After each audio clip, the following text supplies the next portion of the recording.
He had everything: private jets, mansions, companies worth billions. And in one night, it all vanished. But how does someone go from being one of the richest men in America to nothing? This is the true story of the billionaire who lost it all, and the hard lesson it teaches about greed, trust, and downfall. Meet Richard Callaway.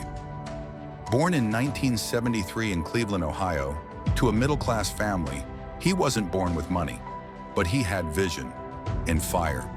At just 21, he dropped out of college and built a tech startup in his parents' garage. It was the early 90s, right when the internet was about to explode. Richard's startup, Netfront, was one of the first companies to offer small businesses a way to sell products online. Before Amazon was a giant, within 5 years he was a millionaire. By 2005, a billionaire.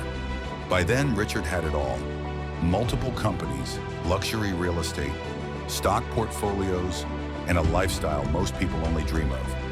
He became a public figure: TV interviews, magazine covers. He spoke at Harvard, invested in startups, even bought a private island in the Caribbean. Richard was known not just as a businessman, but as the next big visionary. He was compared to Elon Musk and Steve Jobs. But behind the scenes, something was wrong. It started with whispers, employees complaining, delays in product launches, investors pulling out. And then in 2018, everything unraveled. A whistleblower leaked documents. Richard's financial empire was a house of cards, built on falsified earnings, secret debt, and shady offshore accounts. In 1 week, the stock price of his main company dropped by 92%. Banks froze his assets. Lawsuits came flooding in. The night of March 14, 2018, Richard received a call. The SEC had opened an investigation. His CFO was arrested, and a major investor had just pulled out $400 million. In that single night, his entire empire collapsed. He was arrested days later for fraud, embezzlement, and insider trading. All those billions? Gone. His assets were seized. His companies folded. Richard Callaway was sentenced to 18 years in federal prison.